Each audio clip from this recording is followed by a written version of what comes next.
Hi, and welcome to The Working Songwriter, the show where today's best songwriters come to talk shop. I'm your host, Joe Pug. Each episode here we host a distinguished guest, and we ask them to go deep on their inspiration, on their process, on the general ups and downs of making a life in music. So, whether you're a grizzled veteran trying to explain the 1960s Greenwich Village folk scene to your nephew, or else a scrappy upstart trying to explain the SoundCloud rappers with face tattoos to your uncle, this is your show, because ultimately it is what every writer seeks most, an ironclad excuse to put off actually writing.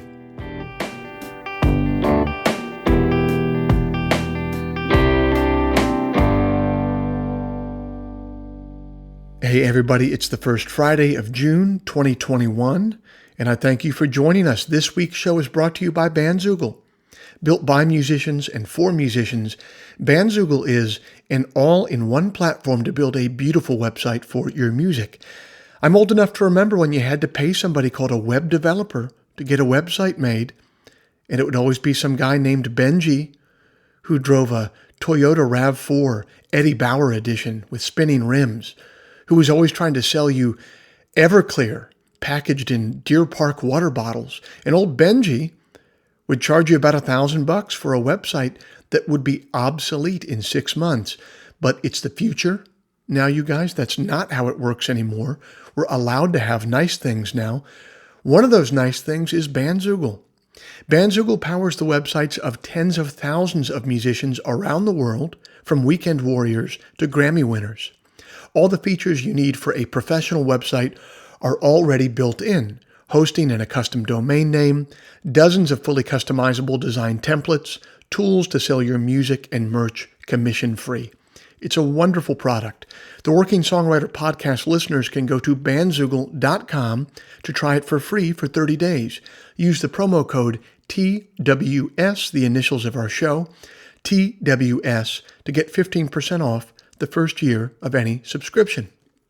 If you'd like to hear some of my music live in the coming weeks, every Sunday night at 9 p.m. Eastern, I'm over on YouTube for Sunday Songs. That's a live stream. I'm live every Sunday night. I'm playing tunes. I'm taking questions in the live chat. I'm taking requests in the live chat. It's a really fun, really interactive experience. I'd like to say that we're building something of a community over there on Sunday nights, including many people who are listeners to this podcast.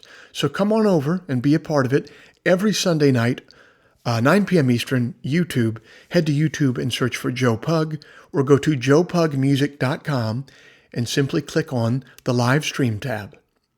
Finally, if you enjoy this podcast, if you'd like to help it remain a viable endeavor for me, here's a couple things that you could do to help. First, you could become a supporter of the show over at Patreon. Patreon is a platform that allows you to directly support creative endeavors that you find meaningful. You just head to their site, Patreon, Patreon. You search for The Working Songwriter, or you search for my name, and then you sign up to kick in a few bucks every month for the show. Think of it as a voluntary subscription. A subscription that you certainly don't have to pay, but that you choose to pay because you dig the show and because you won't miss a few bucks at the end of the month. If just 1% of our listenership would kick in the price of a cup of coffee every month, it would make an immense difference for me. So thanks for everybody who's already done that. And if you're not in a place to do that right now, I totally understand. You could still help us out by first leaving us a review in the iTunes store, or second, simply telling a friend about the show, spreading the word. The simple math on those two things is that they will help me much more than they will be a pain in the ass for you. I'll end all the harassment there. I really hope you enjoyed this conversation with Lou Barlow, a legend.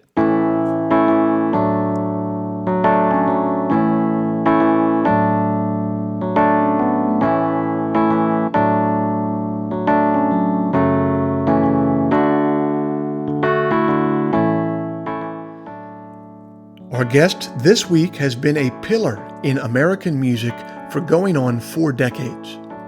As a founding member of several iconic indie rock bands, Lou Barlow's musical influence is hard to overstate. In 1984, he co-founded Dinosaur Jr. with Jay Mascis, a band that would go on to have an enormous influence on the alternative rock bands that would break through to the mainstream culture in the early 1990s. After departing for a time from that band, he formed Sebadoh, a project that would be hallmarked by lo-fi indie recording techniques and discordant noise collages. That band was later signed to Sub Pop and went on to release a number of critically acclaimed and influential albums throughout the 1990s. And in 1994, he formed The Folk Implosion with John Davis. A song they recorded for the movie Kids improbably climbed the Billboard charts. Natural One became a hit and wasn't even on an album of theirs. He's recorded for Mint Records, Merge, Domino, and Sub Pop. Pitchfork has lauded his band Sebadoh as lo-fi folk heroes who taught indie rockers how to get in touch with their feelings. The New York Times once said of his music, "Every song is smart, tuneful, and telling, with quietly indelible guitar riffs and off-handed insights." And The Guardian says of his songwriting, "As a chronicler of unrequited love and self-lacerating introspection, he has had few peers over the past 3 decades." Lou and I got a chance to catch up on the phone a few weeks ago, and I got to hear about his journey so far.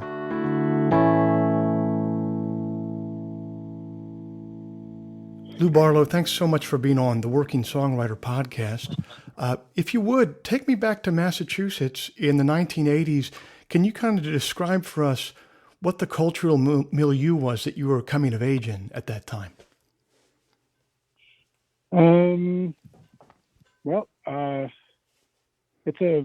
a lot of colleges in Western Massachusetts. So, and consequently, a lot of college radio and college towns, and Jay Mascis grew up in Amherst, Massachusetts, which has, I think, 3 different colleges there: the University of Massachusetts, Amherst College, and Mount Holyoke College.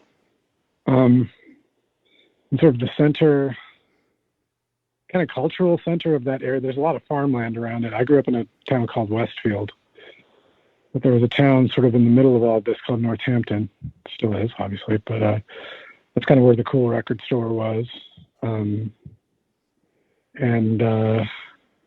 don't know. There was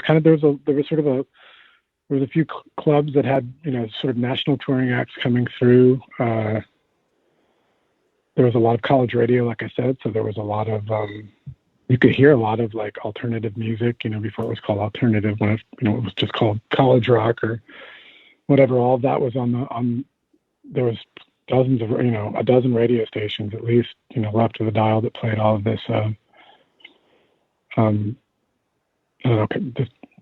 just music that was underground, So it was actually a really good place to grow up in terms of, if you have any kind of like interest in music or, or looking below the surface, it was definitely I moved there when I was 12 from Michigan, and it was, I think just a sort of, I moved halfway across the country, and I just really found a lot of that. Where I found my sense of belonging was in music, like listening to the music, and then eventually going to the shows that would happen in the area. Would you say that loosely knit network of college radio stations that were playing that type of music, would that be roughly equivalent to today, like the way that people can do deep dives on the internet if they don't want to participate in sort of the mono main culture? I think so. Yeah. I mean, obviously you didn't really have the control. I mean, it was so random. The college radio it was just so wonderfully random and free form. And, yeah, I mean, it was, I don't know, just yesterday I found a cassette that I was listening to a cassette that I had made probably in 1983 or 4, and just off the radio. And it was a guy doing this incredible bluegrass show, like on a Sunday morning in one of the college stations. And just again took me back, and I was just like, I'm like, wow, what, just so amazed at what like the kind of richness that I had just by virtue of living in that area, and just having the desire to look around the dial for music. Well, sure, but even though that was latently there, I'm sure not all the kids your age at that time were tuning into that. It takes a kid that's interested in that type of Yeah, kind of exactly. off Yeah, kilter no, not stuff. at all. Oh yeah, who knows? I mean, they probably anything that I listened to probably only had a few dozen listeners.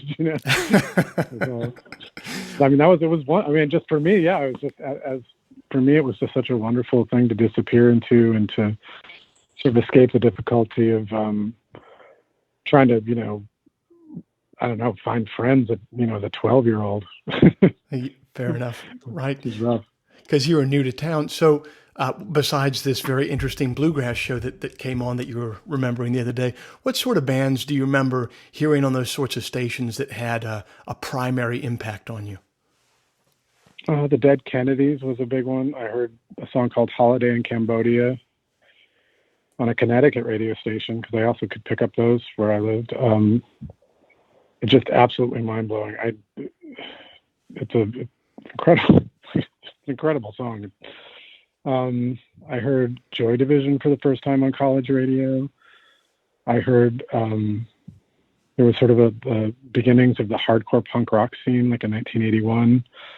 I heard a band called Teen Idols, which were the first band that released a record on Discord Records that became a very incredibly influential underground label. But there were some students at Amherst College who lived in DC and brought their friends' records up to play on the radio station there. So that was a really big deal. And there was a great Boston band called Mission of Burma that were played fairly often on the radio. I mean, it's endless, really. I mean, this began my listening to college radio started in 1981, and I mean, I moved from the area in 1989. So, yeah, and I moved to Boston, which was just incredible. That just had tons of record stores and tons of radio stations and tons of clubs. Yeah, and not too many universities in Boston, right? So Spinal Tap, yeah. Now, when you say mind-blowing, when you're listening to bands like the Dead Kennedys and stuff like that, are you talking about having your mind blown just hearing like the sonic characteristics of the stuff coming out? Or was it what they were, the lyrics were speaking to? Like, what was so expanding about those experiences? The Dead Kennedys was both. I mean, especially Holiday in Cambodia is it's like a psychedelic surf song. The guitar in it is actually, the only thing I can liken it to hearing was hearing Jimi Hendrix for the first time, because it's such an it's a very dynamic song. It's kind of, even listening to it today, it really stands out as kind of an extraordinary guitar song, Yes.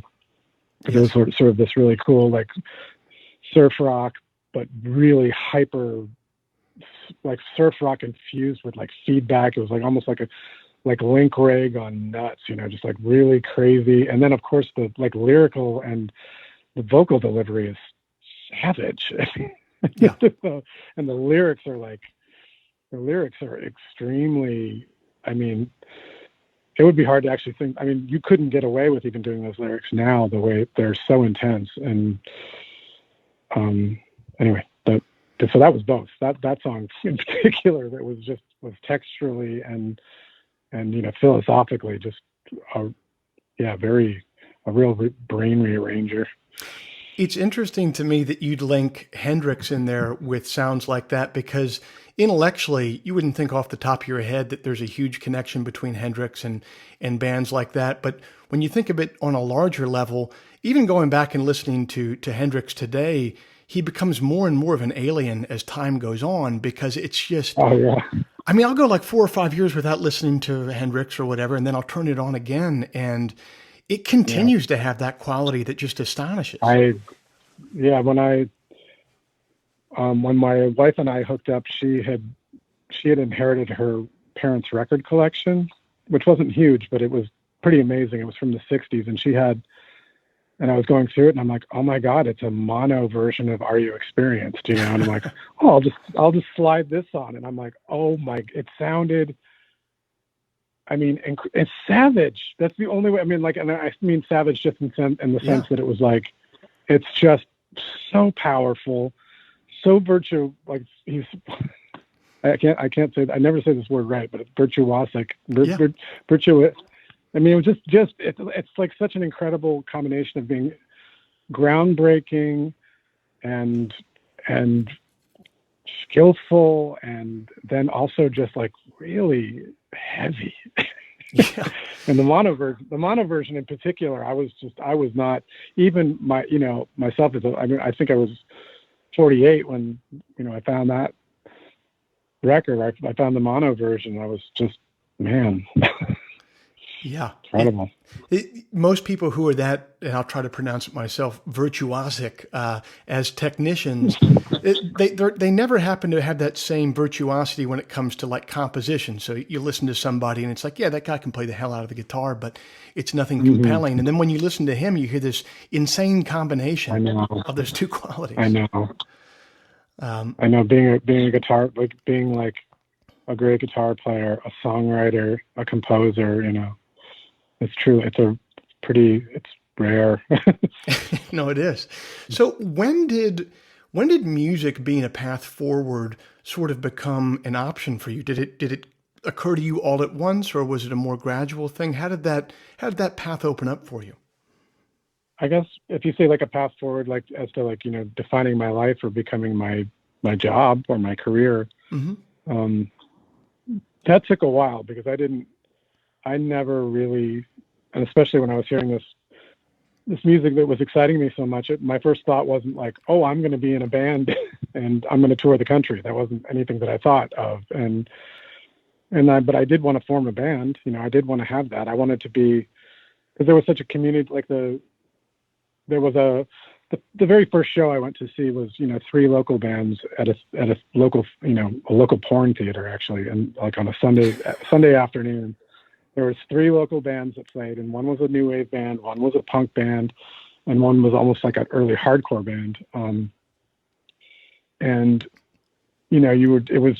It blew my mind, and it made me, I wanted to be a part of like this community, because everybody else, most of the audience was comprised of the people in the bands and their friends. And, and it was like, and people were wearing pins with their favorite bands, which were also my favorite bands. And I just thought, well, this would be a place to find some friends, Yeah.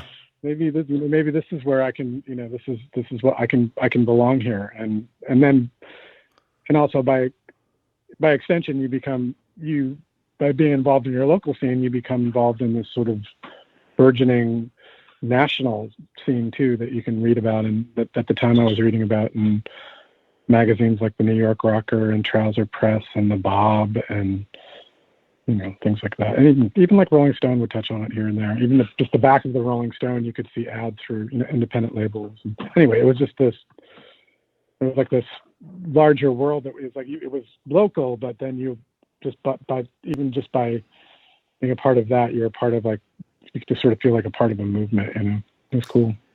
So at what point did it go from something where it was, you love music, it sounds like you like to be able to drink beer with the type of people that are making this type of music, which I think we can all identify with. What was the point though? I mean, but now you're, many decades in, having done this for a living and very successfully so. Was there a moment when it changed from one to the other, or at least when the other part started to take over? Well, I guess, in the late 80s, like 88, 87, 88, Dinosaur Jr. started, we started touring internationally, and the band was doing quite well, and, being written up in the cool, English weeklies, and people were noticing and starting to come to the shows. So it definitely seemed like something was happening. But even then, my involvement in the band seemed so tenuous, and it wasn't a whole lot of fun. It was like, playing music was, of course, was thrilling in its way, but it was also a very like heavy kind of very fraught, angsty experience. And so when I was kicked out of Dinosaur Jr.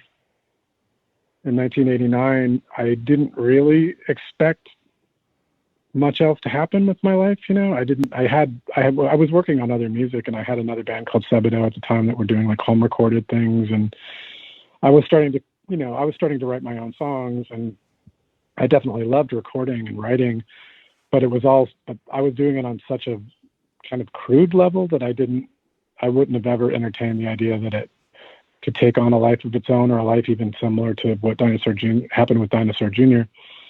So I got a job, I had worked in healthcare before I started touring regularly. So I went back and I got a job at a VA hospital, and then my band Sebadoh we started to do little tours, and then eventually we booked a month-long tour. So I had to quit my job, and then I never went back.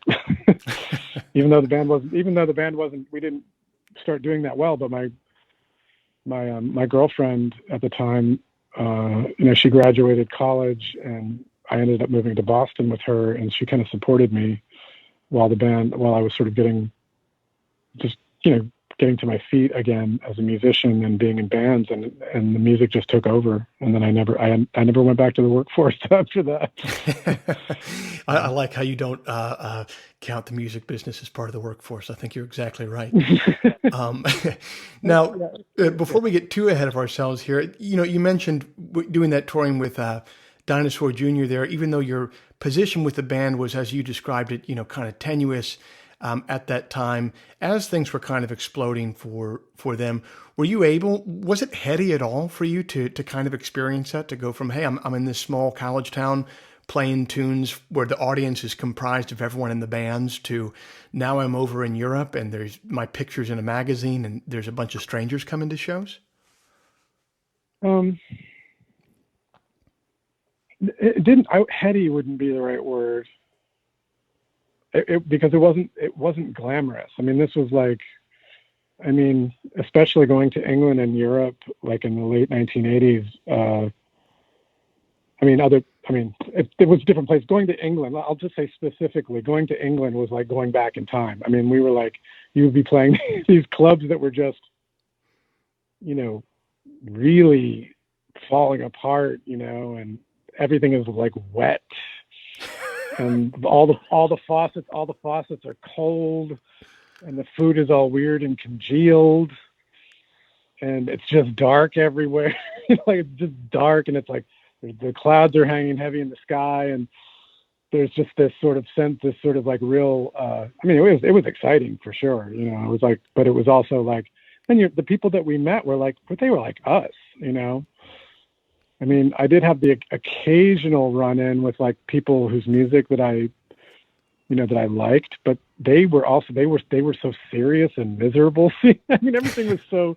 It was just such this pervading. I mean, like for instance, Dinosaur Jr. One of our sort of pivotal tour, our first tour of Europe, was opening for a band called the Gun Club, and this is a band that their legacy is inseparable from like drugs, yeah.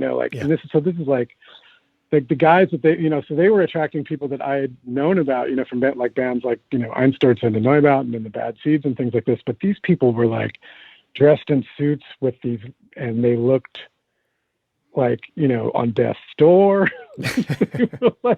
They did not make small talk. I mean, it was just, everything was just so heavy.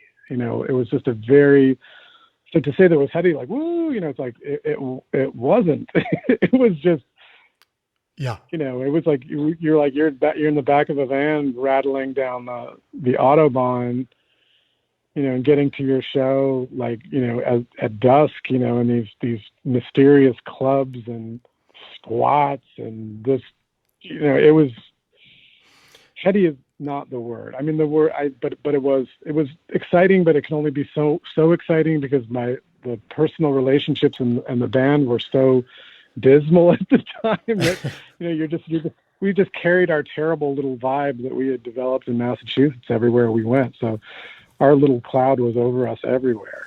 So it was just, it's funny to look back on it. That's funny. Yeah. I'll vouch myself that any of us can make a little personal hell out of even the best situations sometimes.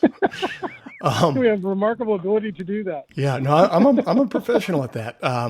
So what was it like then starting over again after that hitch with Dinosaur Jr.? Was it dispiriting to think that you had to build something from the ground up, or were you kind of inspired now with Sebadoh to think that the possibilities were less circumscribed than before? Well, I was into it, because I made the band. The band was, I sort of very consciously, the way the band was set up was a sort of a conscious effort to like undermine my experience with, or just to help me. It was pretty much set up to completely erase my experience with Dinosaur Jr. The band, like Sebadoh, was like we were set up as a collective, really. Like where all the members of the band contribute songs. Nobody calls all the shots.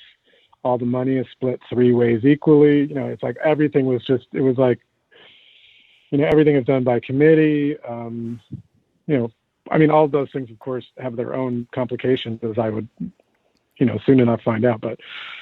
But initially in the onset of doing Sebadoh, it was pretty freeing, and it was, and we also started out kind of unusually too. We started out, the very first tour that I did as Sebadoh was Jason Lowenstein and I playing acoustic, electroacoustic, opening for Fugazi through the South, and it was cool. We were doing something different, and it was cool to really feel like also that we weren't quite assaulting the audience, although we could be confusing them, and we definitely really enjoyed confusing people.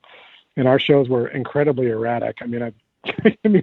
We could play like really good shows and really terrible shows, like one right after the other, just all across the United States. But we had a kind of a cool sense of freedom that I definitely, it was a good antidote to my experience with Dinosaur Jr. Now, why were you having those highs and lows with shows with Sebadoh? Was it an intentional thing because you were just improvising a lot, so it was just kind of a trick or treat type situation? We did improvise a lot, so it was kind of self-inflicted. But then it also would be like, it's all also down to just whatever chemical, concoction. Not to say that we had a lot. We weren't into heavy drugs, but marijuana and bad beer. Yeah. You just kind of never knew every day was kind of a crapshoot. Like on what end of the high are you going to end up? Are you going to drink too many beers before you play, or not enough? And is the paranoia from the pot going to it was just always, every night would be like, are we going to, and then some nights we would just, it was like trucker speed, weed, and beer. And they were all like just in a crazy mix every day. And then also as the interpersonal things started to rear their head as we went along too, I find myself very affected by what happens to me in a day. Like I would absolutely take it to the stage with me. I felt like I compelled to have this kind of honesty with my audience, which often meant me being an absolute prick. I had a pretty good reputation for being a real shithead. But then at the same time, we could have the show the next night where we had half the audience on stage.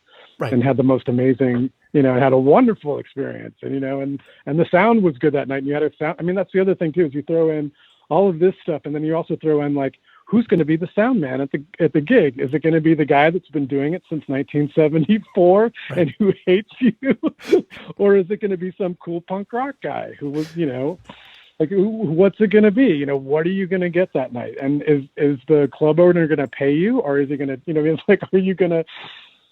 Yeah, it was wonderfully chaotic, and of course we were the right age to be experiencing it. So, are you going to get the punk guy sound engineer who likes you, but who's also blotto drunk behind the boards? Yeah. So kind of a trade-off. And who just sucks, right? And of course he's a drummer, and he wants the kick drum to be.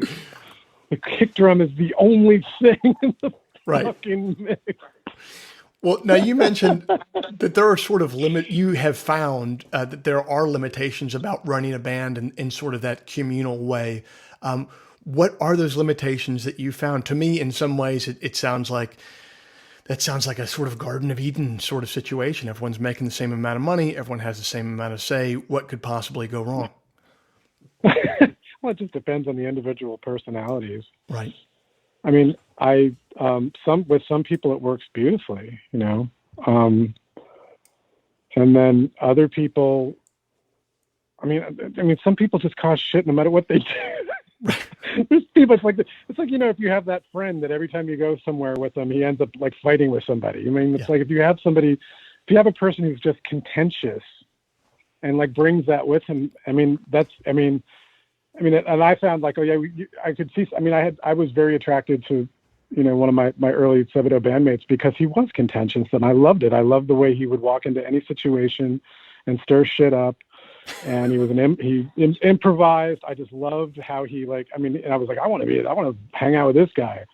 I was like, I want to go on tour with this guy. And then, you get on tour and eventually, you're in that guy's sights. And then he's the guy you're fucking with. You're the guy that he's going to fuck with today. And it's like, oh yeah. And then also, people are funny, it's like people sometimes like they kind of don't want to be in control. Like they don't really want to be in control. They don't want that responsibility. Yes. And I mean, that's something that really, I wouldn't say that I was like disappointed to find that out because of course that's just human nature. But I do, it's like some people have just like an adversarial sort of like, they have to have an adversary. They have to have something that they're fighting against, so you could basically open up a situation and say, we're equal. We could all do these things together and mean it, and really mean it. Like, I felt like I really mean it, but like, they'll never believe it. Right. It doesn't matter. You can tell them over and over again, hey bud, you can do whatever you want. I'm here for you. And they'll be like, well, I don't know what the hell you're talking. I mean, like, yeah, you just can't. It's like, if I ran into that with my partner in Sebadoh. And, by the end of the band, it was like his idea of like getting what he wanted was like telling me that he wasn't going to go on tour anymore, that he was going to receive one third of every record advance and record all of the songs without any other members of the band. I was like, wrong. That's not it. Yeah. That's, I'm sorry. That's not the collective. I missed him. I was sorry to see him go, even though he was such a pain in the butt. It's like, see ya, bud. I'm not your enemy, and I'm not gonna play this role anymore, and I'm not gonna, I'm not gonna. But we got to keep moving forward. Things have got to move forward, and we got to look out for each other, and work together. That's just what it comes down to.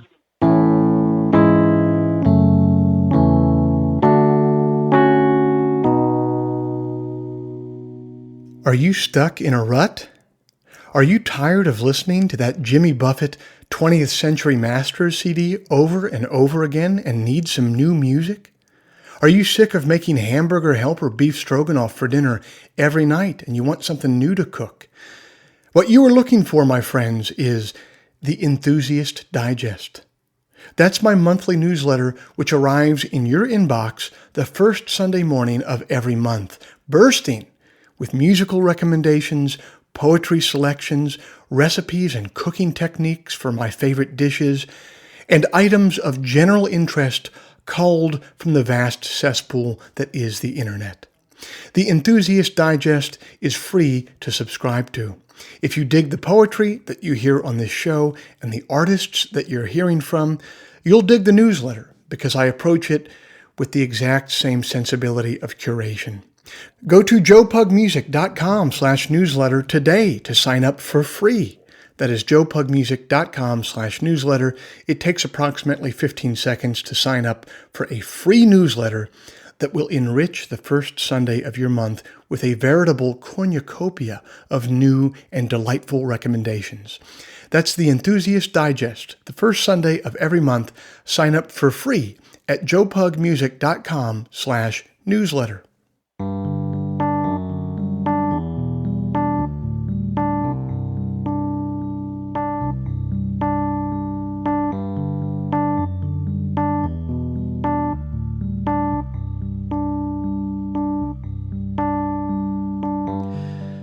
Some artists work on a single project their entire life, a unified body of work, a cathedral that stays in one place. Bob Dylan has recorded under his own name for Columbia Records for 60-some years. And yet some other artists are always on the move, looking for a new creative home. Neil Young tends to fall into that camp. He moved from Buffalo Springfield to Crazy Horse to CSNY to his own name, always on the move. And I believe that Lou falls in that latter category. But even still, with those artists who find themselves always on the move, there is a certain quality, a certain essence that tracks along with them from project to project. And there's a wonderful poem by Kaveh Akbar that describes that artistic drive that remains the same across time. It's entitled The Perfect Poem. In God's gleaming empire, herds of triceratops lunge up on their hind legs to somersault around the plains. The angels lie in the sun using straight pins to eat hollyhocks. Mostly, they just rub their bellies and hum quietly to themselves. But the few sentences they do utter come out as perfect poems. Here on Earth, we blather constantly, and all we say is divided between combat and seduction. Combat: I understand you perfectly. Seduction: next time, don't say so out loud. Here, the perfect poem eats its siblings in the womb like a sand shark or a star turning a black hole, then saunters into the world, daring us to stay mad. We know most of our universe is missing. The perfect poem knows where it went. The perfect poem is no bigger than a bear. Its birthday hat comes with a black veil which prattles on and on about comet ash and the 10,000 buds of the tongue. Like people and crows, the perfect poem can remember faces and hold grudges. It keeps its promises. The perfect poem is not gold or lead or a garden gate locked shut or a sail slapping in a storm. The perfect poem is its own favorite toy. It is not a state of mind or a kind of doubt or a good or bad habit or a flower of any color. It will not be available to answer questions. The perfect poem is light as dust on a bat's wing, lonely as a single flea.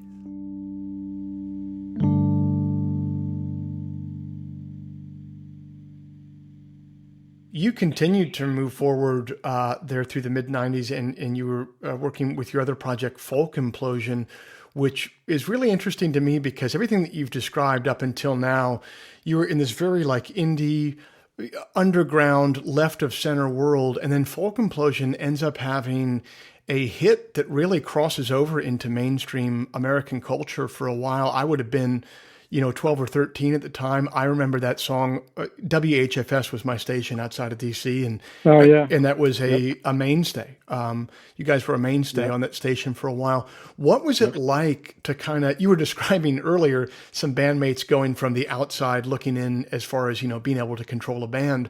What was it like from your perspective to, in some ways, go from the outside looking in to the inside with that project? Well, it was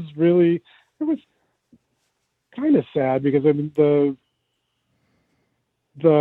partnership, the Folk Implosion was a partnership between myself and John Davis, and he was a really good collective guy. Like he and I were we were 50-50.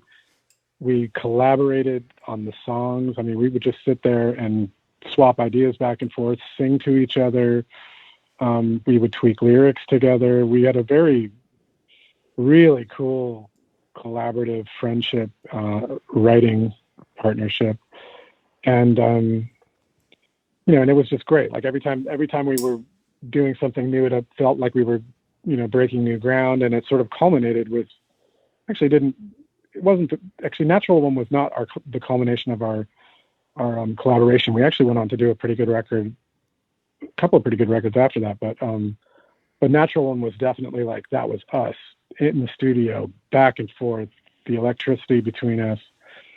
And when the song got popular, it like really like he, I mean, that this is the other sort of thing to throw on top of all of the complexities of these relationships that you have, that you're trying to negotiate in this world of like this sort of punk rock indie world where there's supposed to be no rules, and everybody's free or to do stuff.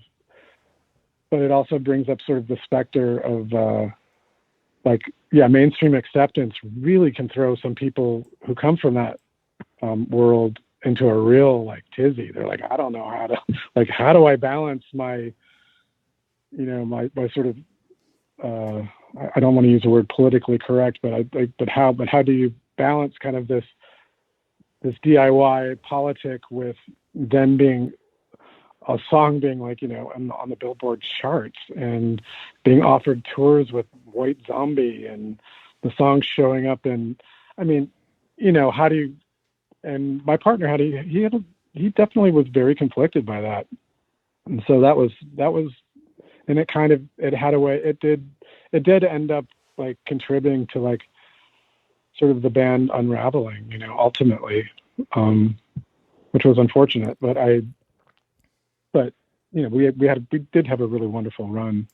Were you conflicted by that, or were you having done several other No. projects? Yeah. Okay. I can tell you I was not conflicted at all. I mean, I was like, because to me, I grew up on top 40 radio. So when somebody gave me a tape of Casey Kasem announcing Natural One on the top 40, I was like, okay. Yeah.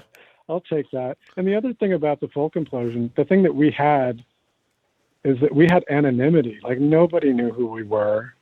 It really was truly a one-hit wonder situation. I mean, it was just a total fluke. We were totally anonymous.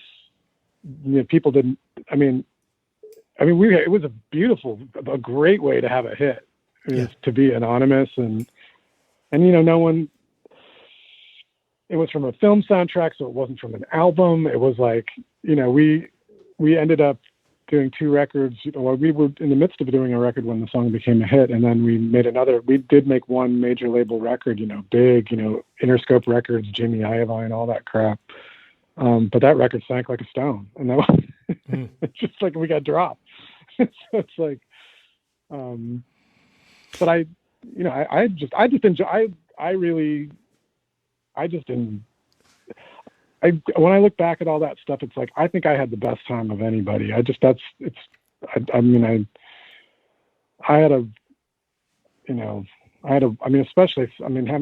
Sebadoh kind of like thrive and Folk Implosion thrive after my initial experiences with Dinosaur Jr. Like I always felt like I felt pretty blessed for quite a while. Yeah. As you were releasing music with Sebadoh, and even earlier before that, you've always worked on different projects almost simultaneously. Why is it important to you artistically to be working on several different projects at once? It seems like that's been a pretty consistent hallmark of your output throughout the years. Yeah. I don't know.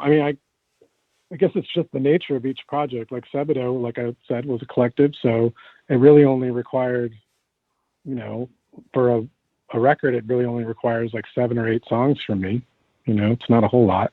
The other ones I learn are, the other songs that my partners bring in, and I learn those. So that's not a whole lot, really. And so, it's not like I was like solely responsible for creating the typical sort of 14 song studio LP, Right. That would then be, we were sharing the burden. So, which left me with just more time to indulge things that I was interested in. And like, I've always been interested in acoustic music from the very beginning. Like my interest in acoustic music goes hand in hand with my taste for like noise, it's like, they are there together. And then I've always been fascinated by pop music. And so when the Folk Implosion, and when John and I were writing, that's also a 50-50 collaboration. He was sharing the burden of the songwriting, and we were also delving into, but because of our relationship and how open we were together, and we kind of had I don't know, we had, for lack of a better word, we had kind of a flamboyant relationship with each, like we just really had we were just reaching into all kinds of influences and pulling them into the music that I wouldn't be able to do with other bands that I was in and other people, because people have such, I've found also over the years, it's like, people have tastes that they're like, well, I like this. This is what I like. And no, I don't like rap, or no, I don't like dance music, or, people get, rockers especially and especially rockers in the 1990s. These had some pretty specific ideas of what was okay, even right. They had, music was so political. Just the decisions that you make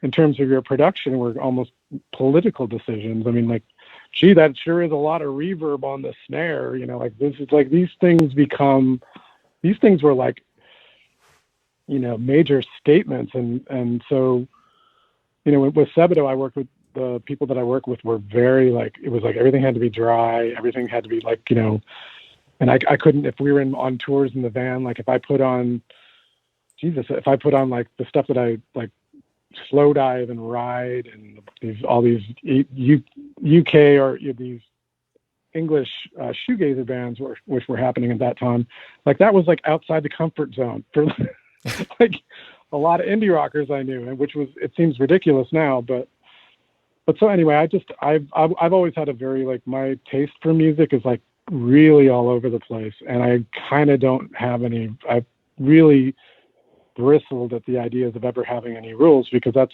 when my initial introduction into punk rock, new wave, and new wave music was that it was like all over the place. It drew from everything. It drew from like the 50s, it drew from the 60s, it drew from disco, it drew from funk, it drew from, that was my impression of music. And, as a kid growing up in the 70s and into the 80s pop radio, was that everything was available. The mixing influences or mixing styles was kind of the point, Now, why do you think, though, that you didn't fall into the same trap as many of the people around you who were taking you were trying to pronounce virtuosic earlier. I know, I'm trying to say you're about to say the word that I can never pronounce too. Aesthetics. So they have these aesthetic choices, right? And they're not looking at them as aesthetic choices. They're looking at them as almost political choices, almost like a religious purity to these choices. How come you think you didn't fall into that yourself? It's easy to fall into what all the other people around you are doing. I think it just goes back to being obsessed with the 70s pop radio. I used to sit and listen to the top 40. Like my friend, my sort of first best friend that we would, we'd have like sleepovers or whatever. And I'd go to his house and, Saturday morning we would switch on the American Top 40 and listen to the whole fucking thing every Saturday, just waiting for number one. And 70s pop radio was like pretty fun. That's like, and I loved disco. I really loved disco. Like the Bee Gees like set my head on fire. I was just so into it, and so into like the Ohio Players and all that stuff, all the stuff that was. And I lived kind of I lived in Michigan, so there was like it was a little bit of a heavier funk thing on the radio a little bit. So I heard like some early funkadelic hits on the radio, and then there was also like hard rock was starting to happen, and then I loved the Eagles, I just loved all of it. I just didn't. So, and one, I just thought that, and my initial introduction into bands like Devo and the B-52s, like, from Saturday Night Live, these sort of pivotal, legendary TV appearances by, punk rock and new wave bands were also it had the same sense of just fun, like they just, then come to find out now, like I actually read a recent interview with Gerard Casal from, what's that his name? Gerard? I'm not sure. Anyway, there was Mark Mothersbaugh and then Gerald, I think. I can't remember. Oh God, I feel terrible. I should know this, but the two main guys, Mark Mothersbaugh and the other guy who were the head of the band, and both of their brothers were also in the band. in Devo, but they were totally obsessed with funk, and that's what was really behind a lot of their synchronized moves, and even a song like "Whip It." They felt like it was like a direct rip off of the funk that they were listening to, and of course, like we as listeners probably weren't aware of that at all, but for them it was like, this was they made a very conscious like cross pollination, and that stuff, that kind of thing. And my initial introduction into like very early 80s kind of experimental new wave music was obviously, it was kind of disco, and I love that too. So I don't know why it's just I love music. I love country music too. It's like, God, I just fucking love I love country music. I love country music like more, I mean, it's like that's things that some of my more like musically religious friends, I could say. That's one thing that they've definitely been able to accept, like, country music as we've gone along. But even that was a real no-no in the band, like early on too. It's funny. I always thought that it was such strange bedfellows sometimes with kind of indie music, especially in the 80s and 90s, because I think half the people were there because they were actually people that liked to be rule followers, and there could be like very defined rules and aesthetics in communities like that. And then the other half, or maybe less than half, were just these motherfuckers that didn't want anyone to tell them what to do. And so you end up with like this, half of it becomes like a priestly cast of people that want to enforce these rules. And then you have the other part of it, or these people that maybe they were the ones that invented the rules in the first place, but then they're the first to go kind of off reservation and do whatever the fuck they want after that. Right. That's interesting. That's kind of true. Well, anyway, here, look, I don't want to keep you too long, so I just have a few more questions for you here. Okay. It seems to me like the recording process for you has always been really integral with your writing process. First of all, is that true? And second of all, if it is true, why do you think that those have been fused for you rather than doing one and then the other? I don't know. Well, I love the immediacy of like capture, like, I've got an idea, and then you play it and you record it and then you listen to it back. Like, just that process of listening back was like a real thrill for me, So that's why in a way, like I got stuck right away, like just the thrill of recording onto a portable cassette recorder and playing it back. I was like, that's great. So I was like, that's great. Then the more that I did that, I would just be like, why do I have to do anything more than that? It sounds great. Like, why do I got to go to a studio? And then when I actually, did go to a studio, I was like, well, fuck these places. Yeah. There's a guy who's like pressing all the buttons, and you probably don't even like the same music. And it's like, just that first, it's like the sound man kind of thing where you enter a club and what do you get? We go to a guy's basement to record onto his, 8-track reel to reel, and his favorite band's the Grateful Dead, and your favorite band is like the birthday party. Like, what do you, what is, So I think recording at home was for one thing, totally thrilling. And then for another, it was like the other way, it was expensive. Yeah. It was just fucking expensive. And so you could just never, I just never get enough control in a studio situation. Even to this day, as I definitely take, I have, friends now who run studios who I'm very comfortable with, but still it's like, with the solo record that I did this year, or last year and a little bit the year before, but that's where I ended up. I was like, I want to record every step of these songs, and I want to capture it. If I want to start out with, and I also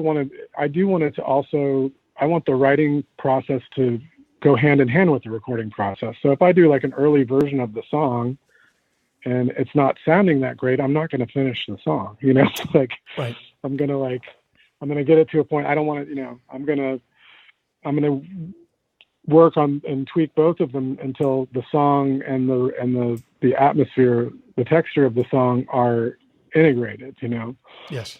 Because that's something that I've at least learned how to do. I'm fucking 54 now, so it's like, hope that I finally figured that out. Right. But it's like, but but it just always early on, it was a big lesson too. I always sort of held out that people would be more, I was like, people will be more tolerant of lo-fi music. I was like, they will tolerate it at some point, just as the way like really loud, noisy guitar was actually pretty much, it was a rarity even into the 80s, where a guitar could really speak as could really be quite the presence that it requires itself to be. There's our exceptions to that.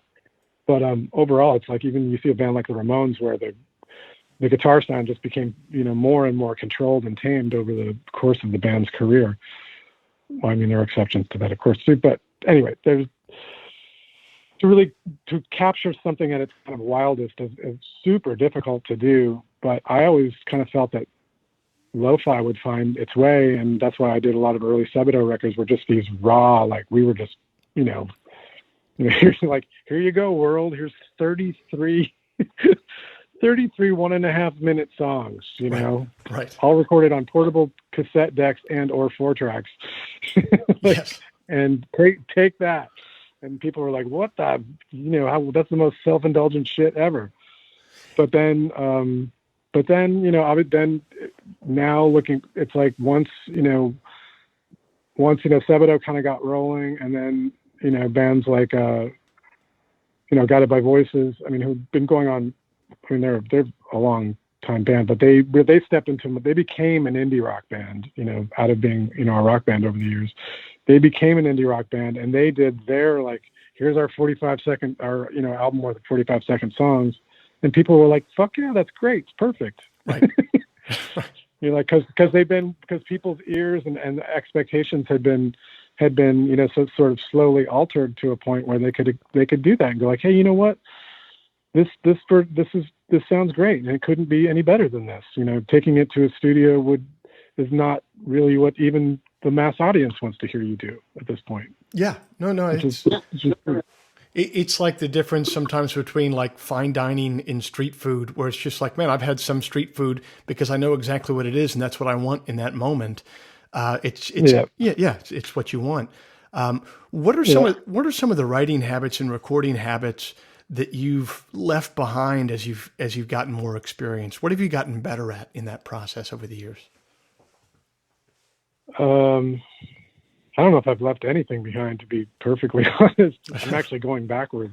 I'm actually, even with this new solo record that I did, like the very first song on the record opens with a 20-second loop of a guitar that I recorded in 1982. And the whole song is based on the 1982 portable cassette recording. And I based the entire song on that. So I'm definitely like, and I used a lot of cassette on my last solo record. I'm kind of going backwards, but I think the one thing that has changed, I guess, is when I do demos for things now. It's really wonderful having smartphones because I make movies of my demos, so I can see what I'm playing. Yeah. And that's been revolutionary, to be honest, because I always use because my chording is always. I've used a lot of, I'm not a great guitar player by any means, but I do have kind of idiosyncratic ways of making chords and getting overtones that I want. And it involves a lot of muting and sort of really uncomfortable stretches of my fingers for these chords. And they can be impossible to recreate if you're just hearing it. It's like, where did I do that again? Did I use a capo? Like, fuck, And then because a lot of these, when I do come up with riffs and melodies, like a lot of the real appeal to these ideas has to do with like overtones and just like the combination of, it's not just like, hey, that's a C chord and it's G. It's like not like that at all. It's like, so the wonderful world of smartphones is I can record my fingers, like what my fingers are doing, plus the tuning. Yeah. And then I can recreate the initial spark ideas and get the things that I really want out of them, which is the overtones and the tunings and the muted, what strings I muted and what, which ones ring out. And so that's not really answering your question, but it's not something that I've left behind. It's something I've gained. I would say that's been really, really wonderful. It's interesting, though, that you say that you've sort of been leaning again into some of these older techniques with cassettes and stuff, because the last 5 to 10 years has been the true home studio recording revolution, now that the plugins have caught up with the hardware stuff. So many people are able to do it, but you've been leaning in a different direction than that, it sounds like. Yeah, well, I don't really, I mean, it's hard to, I'm just going to say this, and it's going to sound probably disingenuous to some listeners and maybe to yourself, but like, I can't really afford like the real digital audio workstation, like, the array of plugins and stuff. Like, I can't afford it. And I'm hooked into Pro Tools is what I learned. I learned Pro Tools over people's shoulders starting in like 1995 or 96. So that's my thing. I've tried other digital audio workstations. It's like learning another language. I can't do it. Yep. I'm stuck in Pro Tools. I bought the very first commercially available Pro Tools rig that you could buy for $999 at Guitar Center. And I think it was, God, when was it? It was like 1998 or something. I can't remember, but I bought that first one. I had just that. You could get cracked plugins back then. So somebody gave me a bunch of cracked plugins, which included like Fairchild compressor, all of the universal audio shit, like all these amazing. And I would just go online and figure out, I would just literally find out what settings people did for what. Like I found out what Christina Aguilera's vocal setting was on a Fairchild compressor, and that became my vocal. I just went through, and I had this wonderfully, mostly, totally cracked, under the radar Pro Tools setup. And then I lost it, then of course the fucking computer died. So it's gone. And so then to come back into the world of Pro Tools after, working on something that was reliable for, 15 years, I was starting all over again. At the same time, I had divorced my first wife. I had to sell my house, do all this shit. So I was like cleared down to like ground fucking zero. Yeah. So I'm like, oh no. And so then so I had to go back and buy again, like the LA version of Pro Tools, which was like fucking expensive, and you can't fucking use any cracked things on it, 'cause it'll run home and tell mama about anything you try to steal, and like, so you can't put it online. I mean, it's like just, so I basically was like left with nothing, and I still have nothing. So what I try to do is, in the meantime, whatever, I got 3 kids and fucking whatever. Yeah. Just all of the things that divorce and starting new lives and moving across the country and all that kind of shit. Like all those things bring has made it so, I cannot freely indulge in like reconstructing and building my perfect home studio. So I'm kind of left with a real basic thing, but I was like, what can I do? What can I do? Yeah. It's like, well, I can run the headphone jack out of the Pro Tools box and run it into like this fucking broken down cassette player I just picked up at a garage sale. Yeah. And wow, it sounds fucking great. Then we'll put it back in, put some EQ on it, put it back into the fucking session.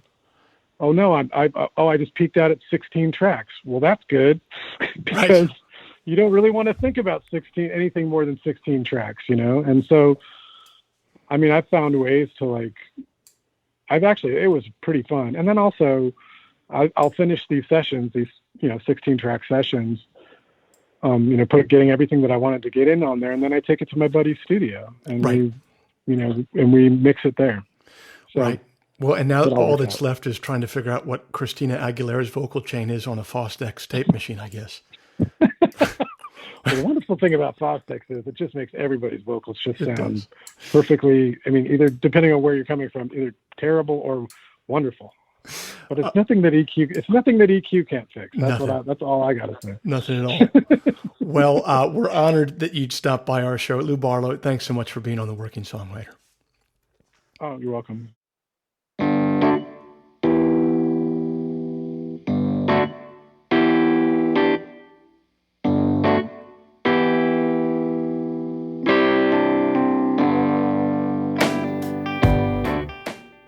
This week's show is brought to you by Bandzoogle.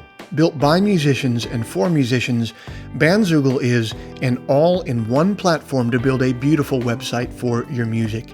Use promo code TWS, the initials of our podcast, TWS, to get 15% off the first year of any subscription. Dinosaur Jr.'s latest album is entitled Sweep It Into Space, out now on Jaguar Records and available everywhere music is sold or streamed. If before we meet again you sit down to write, please remember, an expensive drug habit is not a song, a compelling Instagram account is not a song, and most importantly, reverb is not a song. So let all that take care of itself, and for you, just keep your eye on the song.